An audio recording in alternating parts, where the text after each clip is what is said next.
Welcome once again to the Patreon page. This is Ralph, and today's show is going to be about Star Wars, but it's going to be about Ewoks, Caravan of Courage, a movie that came out in 1984.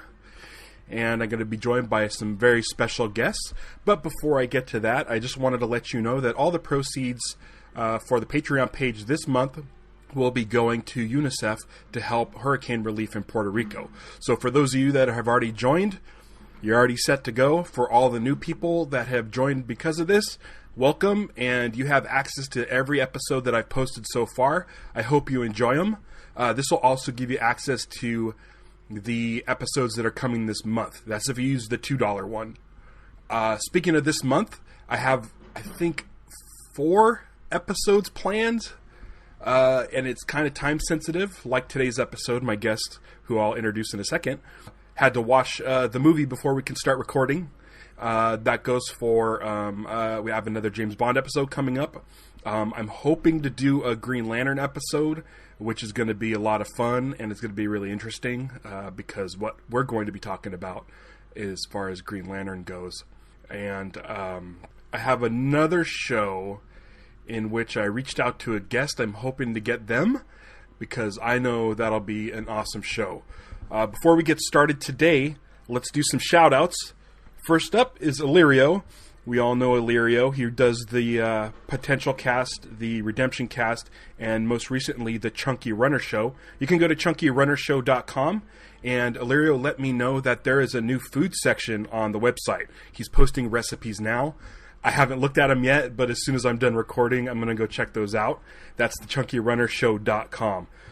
Also, once again, I'd like to thank Hillary for her $5 support monthly, and she says that she'd like to bring more attention to the coastalgsr.org page, which is a German Shepherd rescue site. So that's coastalgsr.org, and check out that site. She does volunteer work for that organization, and it's a great organization. Check out the site. I have. And also new to this section is Colleen Glatfelter, who you might know from the broadcast over on the jandjack.com network. So check out Colleen's show. It's with her, Amanda, and Shandy, and I listen to it every once in a while. It all depends. You know, they had like a Pretty Little Liars or Pretty Big Lies or Lies Pretty Big. I don't watch the show, so I didn't listen to that episode of the broadcast. But I pretty much listen to any episode that doesn't have to do with a TV show that I don't watch. Check it out. It's a great show. It's a lot of fun. And thanks to Colleen, and welcome aboard. And last but not least, I'd like to thank Tommy Jenkins, who said he had nothing to promote but wanted to let everybody know that they should be excellent to each other. And I agree. I'd also like to thank everybody else who's come on board this past month, and I hope you enjoy the episodes. Go back and listen to the older shows, and I hope you enjoy the new ones. As I mentioned before, today I'm being joined by 2 guests, and that is Dustin and Oskar. Dustin and Oskar, how you doing? Good. Good. Now, Dustin, I talked to you before about Star Wars. Oskar, this is the first time I'm talking to you about Star Wars, and both of you guys are lifelong Star Wars fans, am I correct? Yeah. Okay. Yeah. And Oskar, how old are you? 12. 12? This Caravan of Courage came out long before you were born. What are both of your guys, before we get started on this, what are both of your guys' thoughts on Ewoks in general? And I would say before watching this, what, like, as far as, like, Return of the Jedi goes? Yeah, I always liked the Ewoks, and I always liked the cartoon as well. So I spent a lot of time obsessing over, I didn't realize it was not cool to like Ewoks until I was a lot older. Yeah, me too. So. Yeah, me too. And I've always liked them, and it was one of those things where I felt like I had to kind of bury it deep down. Right. And then now with the popularity of Porgs, it kind of makes me mad. Because I've always liked the Ewoks, and people kind of gave them guff because, they were cute. It's in Star Wars, right. And they were, just a bunch of teddy bears. What about you, Oskar? Are you a fan of Ewoks? Yeah. Yeah? No problems with them? Mm-hmm. Do you like it? So what's your favorite Star Wars movie? Return of the Jedi. Oh, and the Ewoks are in that. So they're a huge part of that film. So yeah, I would say if you're a fan of Jedi, you got to be a fan of Ewoks. What did you think of this, the Caravan of Courage on the whole? It was strange. Yeah. Because I saw this when I was a kid. It was 1984, so I was probably, oh gosh, now I have to do math. What would that make me? I was born in 77. I was 7 years old when it came out. Yeah. And I remember watching it when I was 7. It was on TV. And yeah, it's strange. It's definitely strange. It's the pacing isn't like a Star Wars movie. It's a little bit slower paced. It almost reminded me of like a Lord of the Rings without like the intrigue. Right. Now, I don't know if Oskar, if you watched Lost yet. I know Dustin. I know your dad watches Lost. Did you notice the mom in the movie? Oh, I didn't even put that together. Yeah, she's Eloise Hawking from the show Lost. Holy cow. Crazy, huh? Okay, this question's for Oskar. Have you seen the holiday classic Rudolph the Red-Nosed Reindeer? Yeah. Did you think it was strange that the narrator of that movie is the same narrator in this movie? I thought I recognized his voice. Yeah, it's the guy who plays the snowman in Rudolph the Red-Nosed Reindeer. I thought it's when I watched this movie, and it seems like I always watch it around this time of year. I guess it was released on November 25th, 1984, which I guess is Thanksgiving time. And for some reason, I always find myself watching it during the fall, and I'm wondering if it's because of Rudolph. If I make that connection, it would be fun to kind of see if anybody's taken audio from one and swapped it with the other. Maybe put in some Ewok dialogue in the classic Rudolph. One of the things I thought was interesting about this movie is that this is the first time, as far as, until the prequels, in which we see children in Star Wars. We never really saw children in the original trilogy. Right. Not that I can think of. So it's interesting to see how children act. And I'm assuming Mace is about 14, maybe 15. Right. And he has his own blaster, which is, I think, maybe a little too young to have a blaster, but he seems like he could take care of himself. What did you think of the family? What did you guys think of the family? Did you like Mace? Was he too much of a hothead? Yeah, I mean, he actually was less than I remembered. But because I remember him being I remember being annoyed by him in the past. But I thought it was really good this time. And I actually found myself like wondering what it would have been like if he would have been cast as like Anakin, if they had done the prequels back in the the mid '80s. If they just continued on right after Jedi, right? I could almost see him, sort of Hayden Christian-esque. Yeah, he kind of gets thrust into this thing, so I could understand why he's so on edge. It's something that I kind of notice as well. This situation's a little tense for him to have his family crash land. He doesn't know where his parents are. He doesn't even know if they're alive, and so he's kind of now this kind of father figure to Sindel in this strange land, and he doesn't trust the Ewoks, which I guess is a good instinct. Right. Because they're carrying spears and stuff. And, it seems like Endor is more of a hostile environment. Because at one point, Mace gets grabbed and pulled in by a creature in a tree. Right. Now, there's something in this movie that I thought was kind of cool, is that in Return of the Jedi, they call it the forest moon of Endor. So this is a moon. This isn't a planet. This is something that orbits Endor. And in this movie, we actually get to see Endor, the planet. Yeah. Which kind of looks like almost like Jupiter or something. It looks like a gas planet, which I thought was kind of cool. It's weird that you didn't see that in the movie. In Return of the Jedi, you only see the moon. You don't actually get to see the planet. But we get to see a lot more of Endor, and it's not just forest. There's deserts. There's, canyons and valleys and stuff. There's like grassy plains, and it's pretty interesting. But then there's things on the planet that are more earthly. So there's ferrets, horses, goats, chickens, lizards, and mice, and they all go by Earth names. Right. Okay. So what do you guys think of the fact that there's regular Earth life on Endor? Yeah. I think it's pretty weird. It's interesting how much world building they do on Endor, like all the whatever that wolf boar sort of thing. Oh, that's the boar wolf. Yeah, that's like one of my favorite things in the whole movie. Yeah, but then you have like chickens and but it's funny ferrets. that they call them horses, right?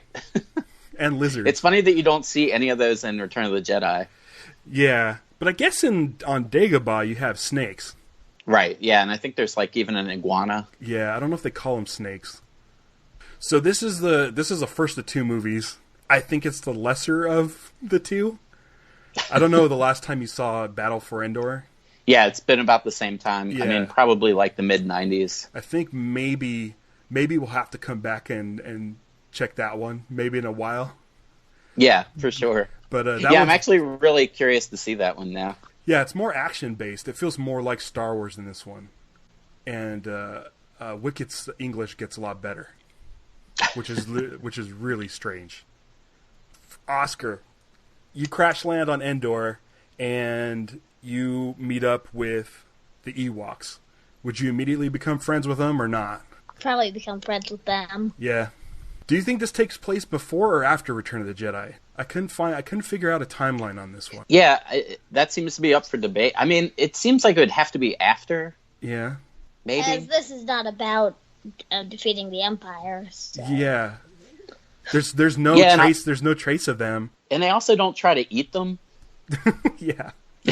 So, which is like the first thing they try to do with unless maybe they eat Sindel and her family after the movie's over. But she's in the sequel, right? Yeah. I don't want to spoil anything. Okay. But yeah, she's in the sequel.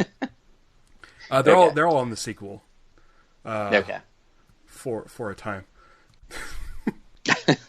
Yeah, but I don't see any kind of remnants of the Empire. And they're not really living in Bright Tree Village where they're living. They do go there sometimes, up in the trees. Right, yeah, I noticed they all moved to the ground.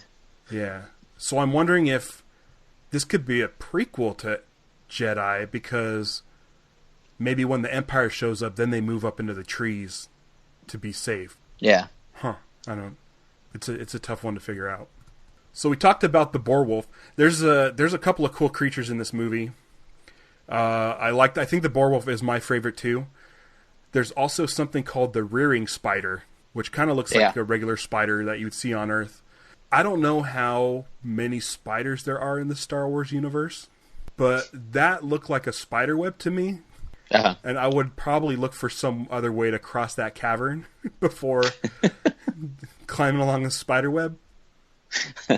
Oskar, did any of this stuff in here, any of these monsters like the boar wolf or the rearing spider, did any of this stuff like scare you?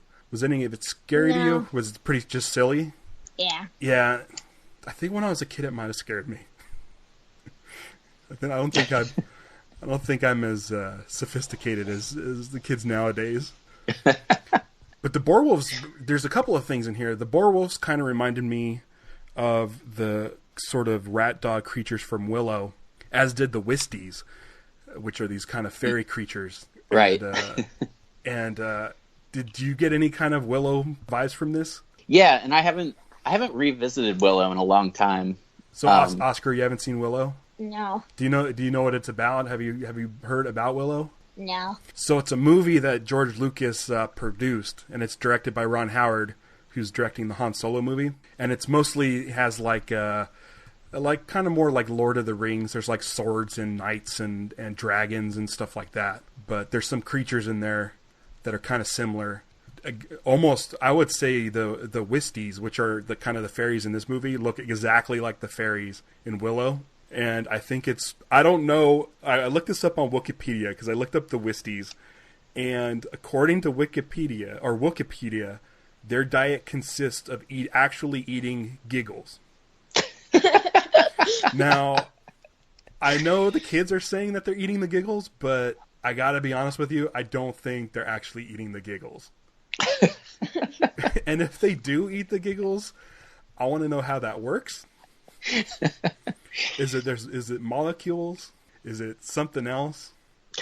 Because this movie's strange. This movie has like there's a lot of magic in this movie, and I was like, I don't know if I like magic in Star Wars universe. And then I realized, well, what's the Force?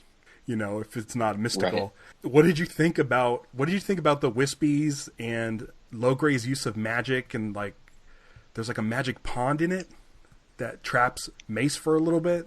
Do you think it could be related to the Force? I'll jump in here for a second and just say that actually was the part that I remember being terrified at when he gets caught under the surface of the lake. Yeah, there's a cool effect there's a shot where when he disappears, his reflection is still in the lake, and I thought that was really cool looking. But then, when he's trapped under there, it's pretty terrifying. Yeah. I mean, we've all been in like a deep end of a pool, and we like trying to race to the top and run out of breath, and this is like probably hits every kid some sort of level. But man, I could see that being scary. But I was just scared of the monsters. Oskar, you have a favorite Ewok? Probably Wicket. Probably Wicket. Yeah, I think as far as Ewoks go, Wicket's in my top. I like Logray. Was Logray totally different in this? He seemed to look totally different. I mean, not totally different. He still had stripes, but in the same outfit. But I always get him and Chief Chirpa mixed up. I always get them mixed between like which one's named Chief Chirpa and which one's Logray. But I think maybe his nose and mouth looked a little bit different. They looked more rounded, maybe. Yeah. Yeah. But Chukatrak, I love. He's introduced in this movie. He's the Ewok with the big Ewok with the axe. Yeah. And he's able to throw the axe and hit the axe handle that Mace threw, which, was pretty impressive, I gotta say, because Mace was kind of giving him a hard time for no reason. And just Chukatrak, when he throws that axe and it hits the handle, everyone is impressed. And Mace just turns around and says, "Okay, you're cool. I'm sorry." It's pretty impressive. And there's something about that character. He's so big. He's so big and giant. Like, he's bigger than any of the other Ewoks, and he's like stocky and he looks tough. And there's something about him that I really, really like. And it really bumps me out that he's the one Ewok that doesn't make it through the journey. It's a real bummer. Right. What about the Gorax? What'd you guys think of the Gorax as a main villain? I like the Gorax a lot, actually. Yeah. It's based on a Ralph McQuarrie painting. Really? Yeah, there's a painting that Ralph McQuarrie did where it's up in the trees of the Ewok village, and he's kind of peering over the floor. Oh, yeah. And so they based they based it off of that. And it didn't even occur to me until recently. But I've always liked the Gorax. But I'm a big fan of Godzilla movies, as you guys probably know. Right. At least Oskar. I don't know if you know. But that kind of effect of using a man and using forced perspective and models to make him look, gigantic. So the creature, I like the way he looks. He's very strange looking. He doesn't look like he looks more like a Star Wars 77 kind of like Cantina monster than he does like any of the following movies. There's something a little more, I don't even know. It's a crazy design. That shot at the beginning is so great. Like when he's walking out of the shadows, Oh, and he walks. There's just something about that. And he passes through the trees. Yeah. Yeah, because you think the split. For me, it looked like the split screen was like the trees were the real thing, and the human characters were super or in the shot with the trees. But it turns out the Gorax was with miniature trees because he steps through. them. Like, it was a really good effect. I don't know if ILM worked on this, but I did read that the budget was $3 million to make this movie.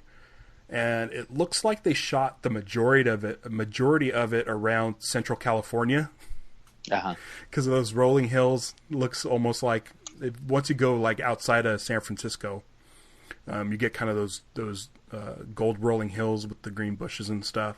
And there wasn't too many forest shots. There was some forest stuff at the beginning. I think the second movie has a lot more forest in it. But I think it's funny that, they call it the forest moon of Endor in Return of the Jedi, but there's a lot more terrain than just forest. Yeah, it kind of breaks the rules of the Star Wars planets in that way. Yeah, because we also get the desert of Salma, which is this crazy desert with acid pools and dry lakes. And it's kind of cool. It's kind of cool that they added to the mythology of Endor, even though it doesn't go into, doesn't jive with what they did in Return of the Jedi. But I think I like it. Yeah, I definitely like it. I mean, Star Wars is kind of known for having one ecosystem per planet, and they're kind of running out of those, you know. Right. In Force Awakens, we got our second desert planet of Jakku, and we got another the second ice planet, and the second ice planet, and a lush forest planet. So, yeah, I think Takodana, where Maz Kanata lives, kind of reminds me of Yavin 7. Yavin. Oh shoot, 7? 4. Yavin 4. 4, I think. Okay. Wow. That's Wait, bad. right? Yeah, yeah. I started questioning myself, and now I totally messed us up. But yeah, I enjoyed. I think the world building as far as Endor goes, I think it's really cool. I like the second movie more. I think the second one has a witch in it, and she's called a witch. And there's even more magical stuff in it. There's more stop motion creatures in it. But I like that they're taking, like, this is kind of what I want them to do with the anthology things. Instead of following characters, right, explore the worlds. And this movie is kind of slow. It's like the longest hour and a half ever. Because it took me about 3 sittings to get through. Because I guess the story is essentially they crash land and they need to find their parents. And so you're just sitting through a sequence of perils to get to that point. Yeah, it's very much like, and then this happened, and then this happened. It could have used like a B plot, something to cut away to, you know? Yeah. To sort of move it along. Maybe as soon as we know that the parents are alive, have them trying to escape or do something. Right. I think as far as the Star Wars universe goes, I'm glad it exists. Mm-hmm. And I think I watch it about once a year. And I think it's because of that Burl Ives thing. Oskar, what'd you think about the movie as a whole? As far as like, are you glad you watched it? Did you enjoy it? It was pretty good. Yeah. You're not eager to watch it again? I mean, you could say no. It's not. I could watch it again. Yeah. Are you excited about the second one? Kind of. I'm telling you, the second one has a lot more action and adventure. It feels more like Star Wars. The guys who wrote and directed the second one are the guys who created a couple movies you probably haven't seen. They created Pitch Black. Oh yeah. They also wrote Nightmare on Elm Street 4, I believe. So these are guys. Yeah, the second one is interesting. It's definitely a different vibe, and I think. Well, I think we'll have to get to it eventually. I would love to revisit that one. I watched that one a lot less. This one's more of a calming, relaxing. You want to put something in to kind of just take it easy and pass the time. And, you know, you can only watch the same, I guess, 8 Star Wars movies so many times. You need a little more variety. And I do like the world building. And, man, once we get through the second one, I'm going to tell you guys about the third one, which I want to make. But I'm glad you guys watched it. I mean, Oskar, have you watched the Star Wars Holiday Special? Yeah. Oh, you have? What'd you think of that? I don't remember it too well, but I remember thinking it was pretty good. Yeah, I watch that every year, and I don't remember it well. Every year at Christmas, I watch it. Yeah, it's easy to zone out.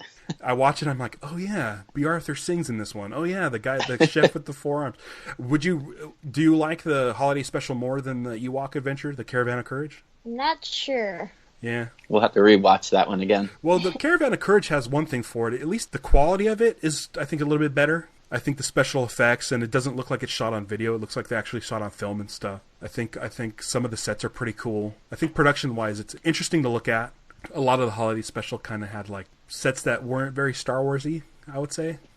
Right.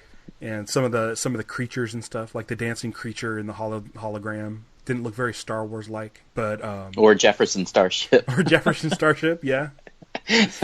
But yeah, that's what's kind of. I actually liked this movie a lot more than I thought I was going. Like, because I've seen it a lot, and I must have. I think I might have told you that. That I must have had it on tape because it all, you know what I mean? Yeah. I remembered like a lot of the lines before they happened and everything, but I liked it so much more than I ever liked it in the past. Yeah. So. Yeah, watching it this time, I definitely had a better appreciation of it. I think the way this would work the best is if they split it up into 12 segments and released it like a Saturday morning serial, like Flash Gordon. Because that's almost what it feels like. The story is very minimal. And there's peril every, 10 minutes or so. Right. And I think you get little kind of world building in between. I think that would actually be pretty cool to split up. Yeah. And do it like a Saturday morning serial. Yeah, it's definitely made that way. Yeah. Yeah. That's all I have for the movie. I mean, there's not too much going on in it. You know, the kids rescue their parents, which was kind of expected. We lost took a truck on the way, which is sad. And they defeated the Gorax, which is awesome. But yeah, as far as Star Wars goes, it's a really weird corner of the universe, and I'm glad it's there. I really am. It's kind of fun to see stuff that isn't so tied to the Empire and Jedi and everything like that. I want to say this is the only one that isn't tied to any of the Empire. Everything else is, even like the Rogue One story, and it looks like the Han Solo movie coming up. They've teased some Imperial stuff. Yeah. So I mean, this is kind of what I want from the Star Wars story. Yeah, me too. Before we go, I want to ask Oskar one thing. What did you think of The Force Awakens? What are your thoughts on the upcoming Last Jedi? Are you excited? I'm really excited. What do you think The Last Jedi? What do you think? You saw the trailer, right? Yeah, we saw it at Celebration. Actually, Oh, yeah. It was really, really cool. What do you think about it when Luke Skywalker says the Jedi must end? I'm not really sure. You're not sure? Yeah. I guess we only have a couple months before we find out, huh? And I think it's going to be like about a week or two. I think next week the next trailer's supposed to come out. Yeah, I heard that too. Yeah, I think it's next week. And I don't remember if Maybe I the asked you, Dustin, but I'll ask both of you guys. Do you guys have any Snoke theories? I don't think so. You don't think so? Dustin, do you have a Snoke theory? Do you think he's someone just entirely new? Do you think he's someone from the past? Yeah, I think he really is somebody entirely new, but I do like the theory that it's Tarkin. I like that theory too. I like that a lot. Yeah, none of the other ones. There's some pretty far out ones out there. So yeah. Well, cool. I just want to let everybody know that I want to talk about the Block Watch real quick. Okay. You have your Patreon page. Go to Patreon. Is it patreon.com/blockwatch or the Blockwatch? The Blockwatch. The Blockwatch, and that's on Instagram as well. The Blockwatch. Yeah, it gets confusing. Like Instagram, it's at Blockwatch Captain. Okay. Is there like an all-encompassing website that we can go to where we can find all of this stuff? You can go to the blockwatchpress.com. Because what Dustin and Oskar do are they take I'm gonna see if I can do this right. You guys take wood blocks and you do line sketches. Is that what it is? They're lino cuts, so it's actually like carving linoleum blocks instead of wood. Oh, it's not wood. Okay. Yeah, and so, but yeah, you just ink it up and make prints. Yeah, and I follow you on Patreon, and you can get monthly stickers. And which I do, and I'm excited. I don't know where to stick them yet. I want to make sure I put it somewhere really cool. And then you sent me some artwork, including block art from Oskar, which was a BB-8, and I am going to frame it. I can't wait to frame that. I really like it. I think. That's awesome. Yeah, that BB-8's really cool. That was my first one. That was your first one, actually. I noticed it was a limited run. I think I had. Yeah. What was it? Was it one of 3? Yeah, actually, yeah. I think we only did 3 of those. Wow. Who got the other 2? We still have them. Oh, wow. I gave one to my art teacher. Oh, that's right. Okay, yeah, that's right. Mr. Steele has one. I really like it. I liked all this stuff. I think the BB-8 was my favorite, and I'm definitely going to frame that and put it up on my next to my Star Wars toys, the ones I have, or I'll put it. You know what? I'll put it next to my above my VHS collection of Star Wars. That's awesome. So thank you guys for that. Thank you for coming. Thank you for sitting through the movie. Yeah, no, yeah, I was glad to revisit it. Yeah, and then once we kind of get this out of our memory, the kind of slow kind of weirdness of it, maybe we can revisit the second one and talk about that third one I want to do. I really want to write a Ewok movie, and I think it would be really good. And I don't know. It just involves a grown-up Sindel returning to Endor, and there are problems. So yeah, I can't wait to hear about it. All right. Well, thank you guys. Do you have any more thoughts on this movie or recommendations? Do you think people should watch it? Yeah. Yeah. I definitely do. Yeah, I think I people definitely should do. watch I it. think I was expecting something a lot different, even though I've seen it a lot. Yeah. Well, thank you. Okay, thanks for having us on. Go to the Blockwatch Press. That's yeah, it. blockwatchpress.com. And yeah, we'll see you guys later. Okay, thanks. All right.